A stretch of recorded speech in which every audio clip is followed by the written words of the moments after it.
Just cutting in here to let you know about some fabulous stuff coming up. Get yourselves ready for All the Horror 2019. Y'all know we go all out in October. And we love horror like a lot. So this year, we're joining a bunch of podcasters, authors, and fancy entertainment personalities discussing all things horror. It's the whole month of October with new content every single day, and you can follow it all on Twitter using hashtag #AllTheHorror. Our All the Horror episode will air on Thursday, October 10th. Mark those calendars. And it's going to be about how awesome those made-for-TV horror movies used to be. Including a look at a few films of Lucio Fulci, the master of giallo horror. There's always room for giallo.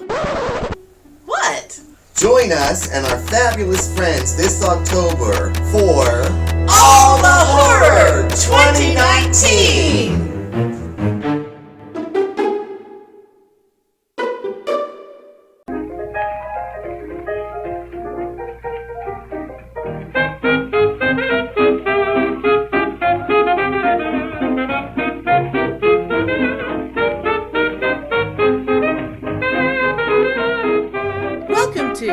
Pitney and Amelia's Bitchin' Boutique!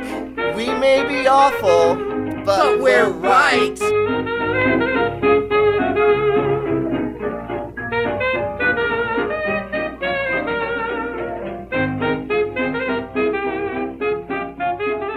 Anyway, when I was in California, I went to go see Midsommar. I really want to see it. Is it freaky? It looks freaky. It's very long. Okay, like 3+ hours? I think it's 2.5 hours. Oh, that's bearable. Long for a horror movie, though. Yeah, I guess so. And some of it is like the beginning of it goes pretty fast, and then they get to this commune thing in Sweden, and things start getting weird. Okay. And then it gets very slow, and things are so drawn out. They do not need to be so fucking drawn out. Is it like artsy that way? Okay. Way. Now, is it an American movie or is it a Swedish movie? I think it's American. It's the same guy that made Hereditary. Oh, okay. Yeah. Okay. Ari Aster, is that his name? That sounds right. But anyway, it's so I didn't really know what to expect. I just saw a trailer it felt like a long time ago, like way before it came out. Because I wanted to go see Annabelle Comes Home. Oh, yeah. But my friend that I was going to the movies with couldn't wait and had already seen it. Oh, yeah. And so we decided to go see Midsommar instead. Yeah. And I expected, it was like 10. I think it was a 10 o'clock at night showing. Oh, okay. And she was like, we better get there really, because it was at the mall, at the big shopping center. Oh, okay. And so we got there hours early and bought our tickets, and she was like, well, we better buy our tickets now. Like, so just in case. Go hang out and... Right. And I got to tell you about this fabulous wine bar, too. But, I was shocked, though, at like 3 hours before that late of a showing, there was 3/4 of the theater was already sold out, and I was really, really surprised because I didn't think that movie was going to do very good. And I don't think that was opening week, was it? Yeah, it was opening weekend. Yeah. Well, actually, I'm kind of excited now because I wasn't sure, but then again, I mean, really good horror keeps coming out, and I guess people are more into it. Yeah, I was really surprised, but anyway, so... Mundanes are going to see horror now. I guess that's what it is. But it was good. It was interesting. And before I had gone to see it, I had read some slight buzzings online and, like my pagan bulletin boards and news groups and Facebook stuff. And there was a lot of buzz of people like, oh, what is this movie going to be like? Is this going to be another movie that just slams paganism? And is this going to be another one of those movies that just make us look so bad? See, and when I saw the trailer, I thought it was going to go like in a weird Wicker Man direction. Yeah. So I thought it was going to be so over the top that it wasn't going to go in a pagan. Yeah, well, and it was not. A real pagan direction. Yeah, right. And so those fears seem to be unfounded. Okay. Because it was so bizarre. It was just like a weird cult. Right. And it had nothing to do with any kind of actual religion. Any sort of real life pagan practices. Right. It was just, I think they did a maypole. But and why a cult in Sweden that lives in the mountains isolated would have a maypole, I have no idea. But that's beside the point. But it's also it's a very European thing. Yeah, but it's a little artsy looking. Yeah, I could see that. But it was good. It was creepy and it was good and it did not offend my pagan sensibilities at all. And I was happy to see that sort of was the general consensus, that most people were just sort of like, oh no, it's fine. Because it has nothing to do with anything real. It's just this weird cult. Right. But I guess I'm thinking about the trailer that I saw, because it was definitely culty looking. It kind of reminded me, I think the reason why it reminded me of things like Wicker Man is maybe because it had a 70s feel to it. Was it set in modern times? I just remember from the trailer, which I'll admit I saw months ago. Yeah. It felt hippie 70s to me. And I don't know if that was just because it was very European or now, what. Okay. But once they get to this village in the middle of nowhere, is it like time has stopped there? 70s. Okay. But that kind of goes with like the cult thing, because like we've talked about before, the different decades of horror. You know, it's like in the 70s, horror movies there was some possession things and stuff like that, and a lot of devil shit, but there was also a lot of hippies are scary. Yeah. Hippies are cultists and they're scary and they're going to murder you was a very common theme in the 70s. So I could see that they would go with that aesthetic. I could see that. Yeah, and that's what I was kind of afraid that it was going to be like, but it totally wasn't. These people were so... It wasn't race for the devil. But it was interesting, though, because some fucked up stuff happens in the movies, in the movie, but it wouldn't have really necessarily happened the way that it did if these American grad students weren't such academic pricks. Oh, do tell. Oh, I'm very intrigued by this. Yes, they were sacrificed. Well, good, as they should be. Yes, they were sacrificed. As they should be. But at the same time, there was a sense of, well, these people really believe it. They do this big thing once every 90 years. Oh. And so some stupid academic students got sacrificed. I don't see the problem with that. So it's not like the way. Okay, so because when you said the 90 years, my brain immediately went to 2000 Maniacs, and the way like the American Southern Brigadoon, where this town just rises every 100 years, and then they celebrate their centennial and murder teenagers. It's not that. It's just that this cult lives out their lives, but every 90 years. Yeah, and every 90 years they do this specific ritual, and I guess it involved, 8 or 9 people that needed to be sacrificed or something. That's so interesting that it's every night. Did they go into why it's 90 Not years? Not really. Because that's a very odd number. Not really. And it was sort of, and it was so multi-level, though, because part of it was like, I couldn't put myself in these people's place. Okay. These cultists, because they were just... It was so weird. It was so weird, and everything was so together, and we are one, and I you know what I mean? I could not put myself in that place.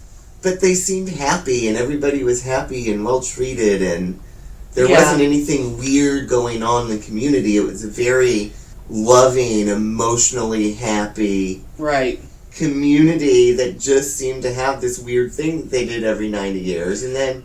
Well, really, human sacrifice, it's just something you have to do sometimes. I mean, it's like, like all those civilizations, like, say, in Central America, that did human sacrifice as part of their annual, appeasing the rain god or whatever. It didn't make them evil. Sometimes you just have to kill a virgin. And they wouldn't do it if it didn't fucking work. If it didn't make it fucking rain, they wouldn't have kept doing it. Right? Because they don't want to kill off their lovely young virgins, but sometimes you have to. And I mean, I could see that this Midsommar cult would just be like, well, it's what you do. It's like, it's time to kill people. I mean, it was weird.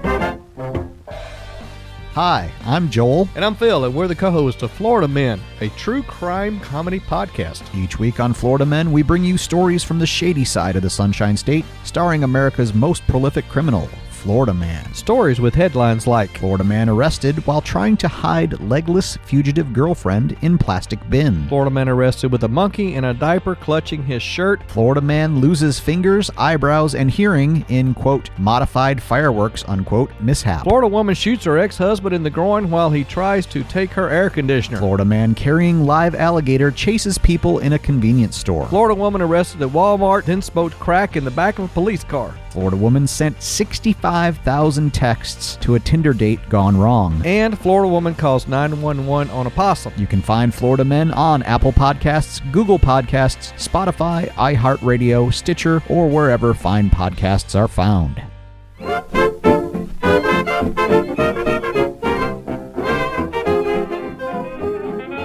Have you heard about Pagan? It's this cool new app available on iPhone and Android, and it actually pays you for what you're doing already, listening to podcasts. Here's how it works. You download the app and register using our special sign-up code, BitchinPod, and that starts you off with 300 pod coins.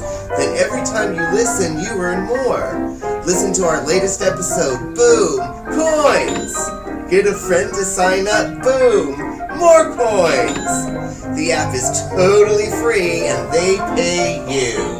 So you get all these coins, now what? You cash them in! Earn gift cards from Amazon, Target, or, oh my god, Starbucks! And if you're feeling charitable, with a click you can donate to AIDS charities, literacy campaigns, feeding rescued doggies. It's up to you. It's your money. Download, register, listen, and cha-ching! All the cool kids are using the Podcoin app. You should too.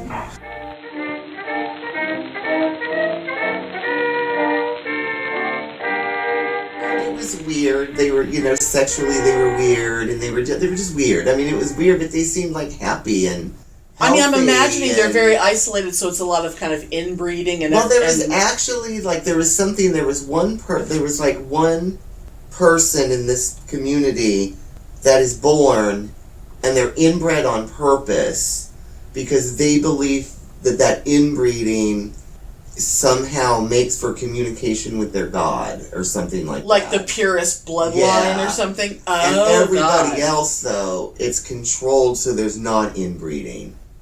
I love that they went to that. I love that they went to that level of detail. I love that. But anyway, so there was these grad students, and they were anthropology students or whatever, trying to do their thesis or their master, your doctorate or whatever. And of course, one of them was asking all these questions and being really disrespectful, and then goes and sneaks in the middle of the night to take pictures of the sacred book, which he was specifically told that he was not allowed to take pictures of, and and I was like, you know what? How dare he? No, he needs to die. He needs to die. See, and it's so funny that pagans and stuff were prepared to be offended, where I, as an anthropology major, get so fucking pissed whenever an anthropologist in a movie is really fucking intrusive and awful. It's like, no, there's still prime directive, motherfucker. Yeah, you do not go interfere with their shit. You are a guest, goddammit. And then another one of this kids who was apparently grad student, even though he was a moron. He spent his whole time drunk and stoned and doing mushrooms and stuff, and then he went and pissed all over a sacred tree where they keep their ancestors' ashes. Jesus Christ. Boom, dead. You know, it's just so fortunate that they happened to come in time for the 90-year celebration, so that they could be sacrificed. And it was interesting that it was like such, to me, I saw it as, you know, how awful and arrogant academics can be in general. And on top of that, Americans. Americans, and how fucking uppity grad students are anyway, because, you know, we've talked about before. Oh, yeah. They definitely, they're a special group of people. Yeah, so it was such a scathing indictment of that at the same time. That's kind of fabulous. So it was hard to know where your sympathies laid. Oh, totally! Oh, God, I would totally be with the cultists on this. Because fuck those people. You know, and it's also sort of like, there is this really unhinged girl is the main character who has this really crappy relationship, and everything that I've read online is, oh, he's a total asshole, and he totally is just stringing her along and doesn't really want to break up with her, but she's crazy as a fucking loon. And this is grad student people, not villager people? Yeah, this main character. And the thing is, so, a horrible, tragic thing happens to her at the beginning, right? Okay. Which obviously makes her unhinged because her parents got killed by her sister who committed suicide. Oh, Jesus. Yeah. Like right before she left home? Yeah. Or something? Oh, so, God. Okay. But before that happened, you could tell that she was just a horrible, nagging, crazy, unwanted girlfriend that needed to go the fuck away. But he just wasn't strong enough to tell her to fuck off. That was the impression that me and my friend got. Right. And everybody online is like, no, it's a strong feminist thing, and empowering. He was so clearly a douchebag, and I didn't see that at all. And I'm wondering if... He was so clearly being driven by this unhinged girl, and then this whiny, needy, insecure girl.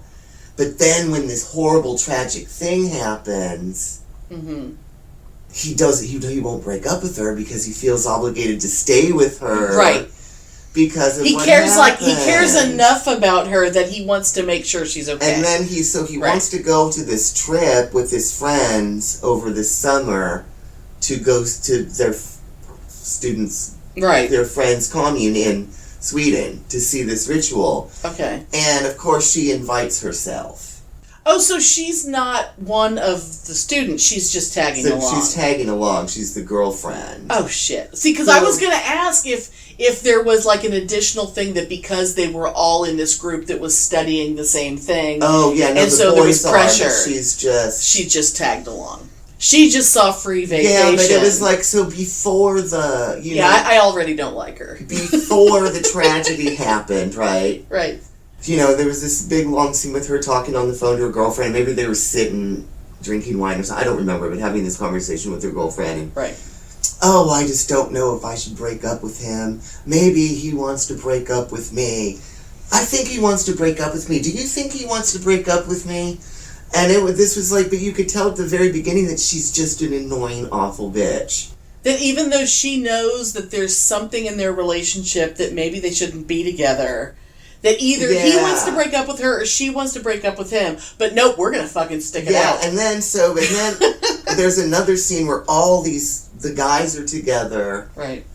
And she's like, oh my God, do you see this? Look at my phone. She's texted me like 30 times and she keeps calling. Oh my God. And this goes on all the fucking time. Right. And it turns out... that it's because he's trying to get in touch with her because of the tragedy that happened. Okay. But they were having this conversation and it's like, look at this. And it was just like she's constantly on his ass and they're like, I don't know how you put up with this. You totally need to break up with her. Right. And he's like, I know. But she's going through a hard time But then he finally answered the phone and he's like, what? You are driving me crazy. Why are you calling me 20 fucking times? Oh my God. And then she was like, this just happened. And he's like, oh. Oh shit. Oh God. So... But she obviously was that annoying all along. Yes. Because otherwise her suddenly freaking out like that would have made him go, oh no, something must be wrong. And everything online is like, oh, he was so douchey and she was neglected from the get-go, and I totally didn't see that at all. And The Year of the Vagina! So, gynecology appointments generally suck. I mean, maybe some of you have great doctors who use magical equipment that isn't uncomfortable and humiliating, but that's a rare bird. For me, it doesn't even matter if my doctor is the best, because getting on that damn table and contorting my legs into that awful stirrup position where it feels like my hips are about to pop out of joint is absolute hell. Although I did have this one appointment once, before my doctor changed offices, where there was this weird electrical chair that made me think I was about to get a dental exam, but then it tipped back and raised up, and suddenly the damn seat dropped out, and holy crap, that was pretty awesome. Weird, but comfortable at least, but I've never seen one of those since. And then there's the speculum. That damn thing. One of the weirdest designs in all of medicine. It only barely does what it was designed to do, and yet that stupid thing is still what doctors use to look at our cervixes. 1840! That's when the speculum was invented. And because it's women's stuff, I guess, and nobody cares if we're uncomfortable, we're just stuck with it. People have only seriously tried to come up with something better in the 2000s, but most attempts failed because nobody would use them.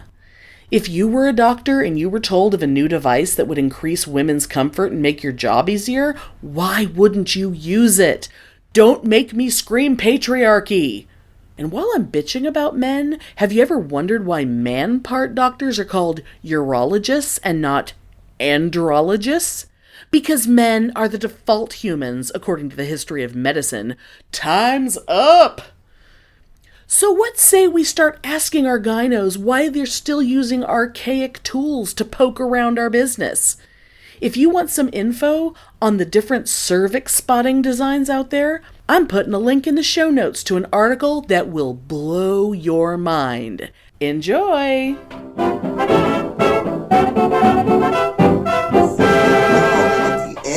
And it's like, oh, this is so empowering to women to do something this evil, right? Okay. So at the very end, because, people, I don't care if I spoil it. There's a spoiler. By the time this episode comes it's out. so old, yeah. Yes. So, at the end, she wins some weird dancing contest, ceremonial dancing contest, and becomes the May Queen, right? Even though she's not one of them. Yeah. Okay. But she must be special. But in the meantime... Okay. One of the girls has taken a liking and wants to breed with... The boyfriend? The boyfriend. And she does all these spells, and they drug him. Okay. And they have this big ceremonial sex thing. Right. Which is really fucking weird and creepy, and the scene lasts way too long for comfort. Well, you're not a big fan of sex scenes in movies anyway, but I can imagine that it's really creepy. He was like, he was drugged, and he had spells put on him. Right. And he was... This was non-consensual. It was totally non-consensual. And so at the end, the May Queen, this girlfriend is the May Queen, so she chooses her boyfriend to be sacrificed because he had non-consensual sex with another woman.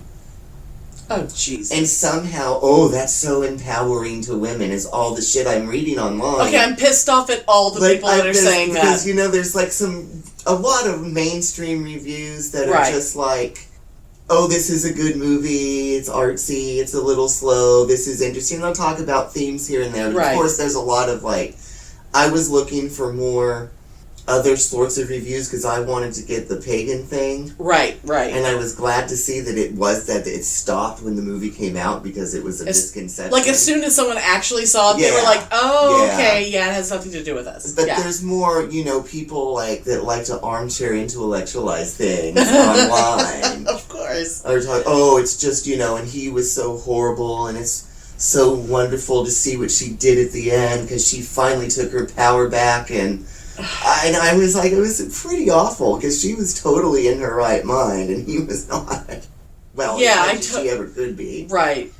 And that she did, that her whole feeling is, even if he was mean to her, even if he was a bad boyfriend, he has to die?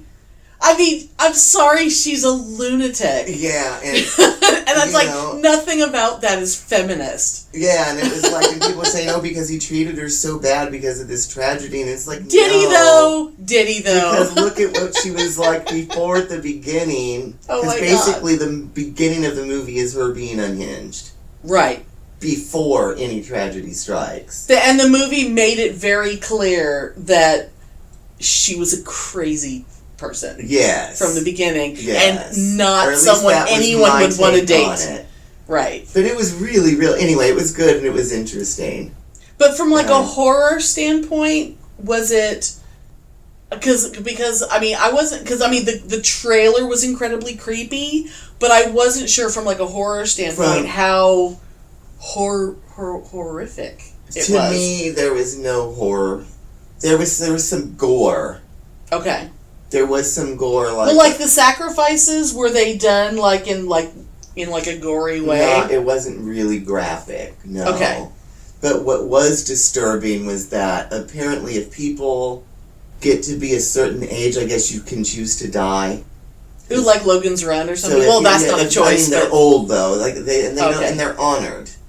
And they have this big ceremony, and to preserve resources for the group and whatever. And they go, and there's this big ceremonial cliff, and it's high enough, and they just jump, and boom, they die. And they go splat? And that was pretty graphically disgusting. So you actually, see someone go splat? Oh, you see that, yeah. Okay, I'm actually a lot intrigued by that, because I love that aspect, and I hope it was practical effects. Yeah, God damn it, I hope it was practical. The woman just died, but the man stayed alive. That's so awful. they got this big club and just in the face to finish him off. He didn't land on his head, so he. No. And so that's kind of fabulous. That was pretty, and the sex scene was disturbing. Oh, I could, yeah. Because it was weird. Imagine. Right. It was really, really weird. Now, was it done from the point of view of the drugged dude? Or because of course I immediately am imagining Rosemary's Baby and that weird sex scene. No, he was just the devil naked, and here was this this woman widespread with all these naked women around her because it was a big ceremony. Because it was a ritual thing, a big ritual thing, and just because they needed him to breed her pretty much, but she wanted him bad. I mean, she chose him. Right. And was. And the whole village was in on it, and it was just oh god. So it was. I thought it was more of an art film than a horror film to me. Yeah. But I'm used to more extreme things, Well, that's true. I mean, even The Wicker Man, I didn't think The Wicker Man was scary, at all, but I thought it was incredibly creepy and fabulous and wonderful. And, of course, I'm talking about the real one, not the Nicolas Cage shit. Yes, the old one. The old one. With Christopher Lee. The good one.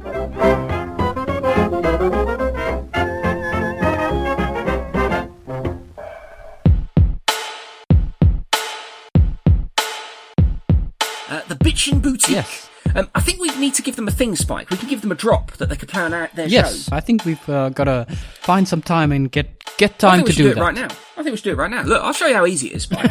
Watch this. I'm just going to do it live. Okay, do it live. Like that bloke screams. I'm just going to do it live. Watch this. Hi, this is Dr. Dan from the two Skeptical Chaps. I can't do it now. Look, I can't speak. Too much pressure. I'll try again. Take 52. Hi, this is Dr. Dan from the two Skeptical Chaps podcast, and you are listening to the most bitchin' boutique. See? That was easy, wasn't it? Okay. They could send us one, we could play it in ours. Yeah. Right, you do it. Yeah. Right, what do you want me to say? Whatever comes to mind. Hi, this is Spike from the two Skeptical Chaps podcast, who ain't no bitch, but you're listening to the Bitchin' Boutique. Oh, that was good. I hope they use that. Let's see if they cut it and put it in their next show. Diplomatic community.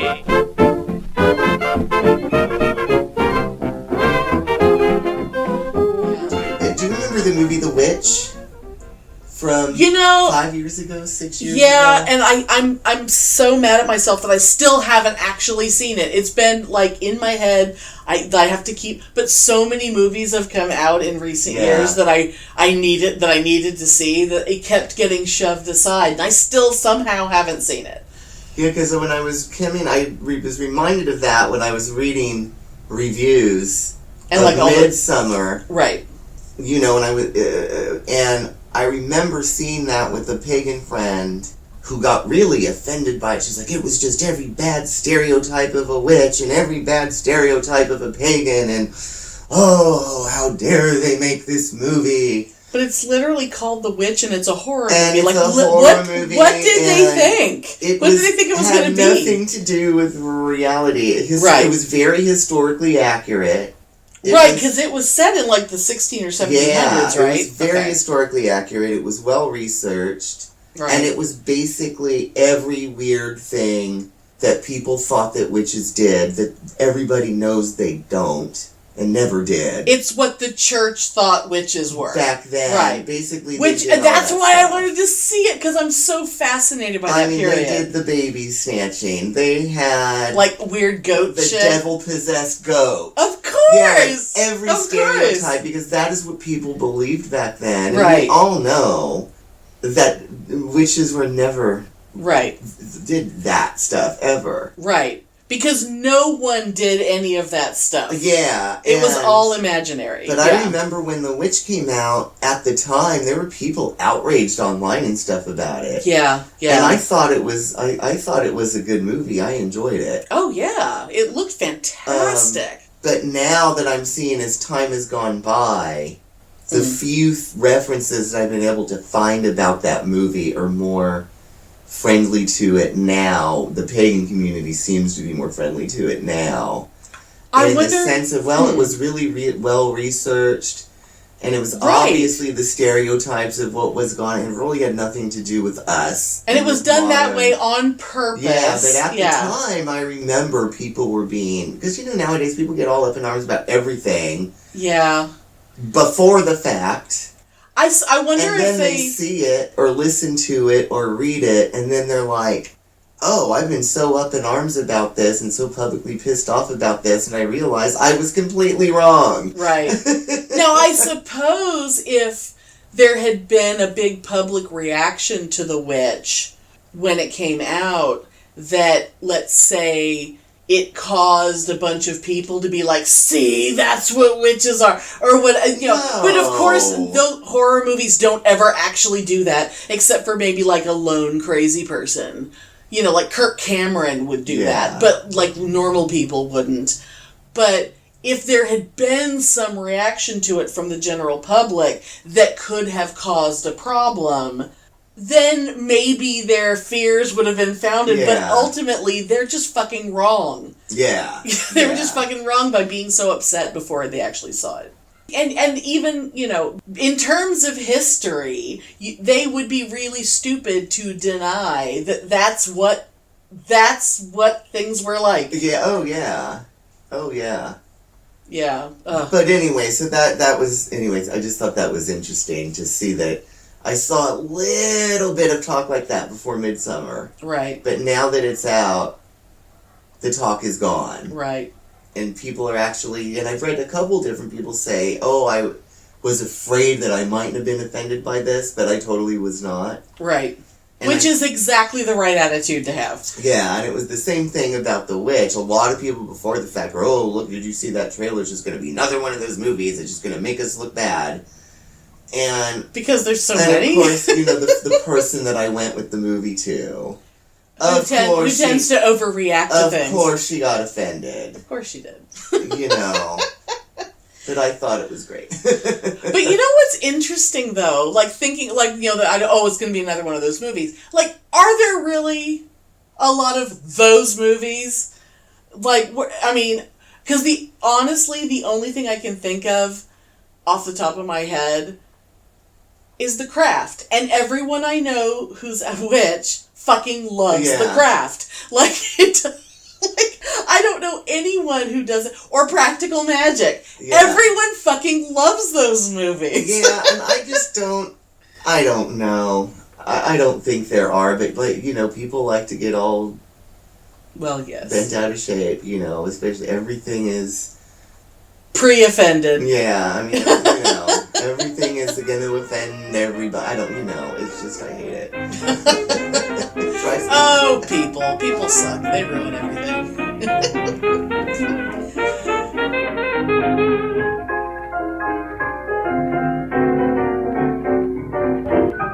Thanks for listening.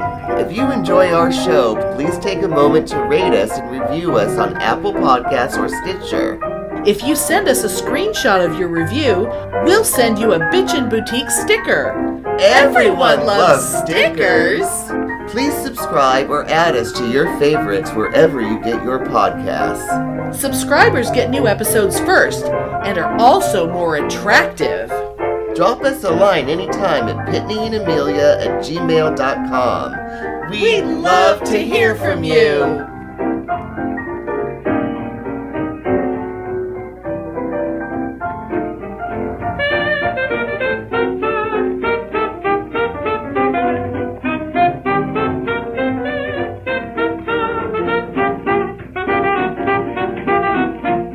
Sometimes you just have to kill a virgin.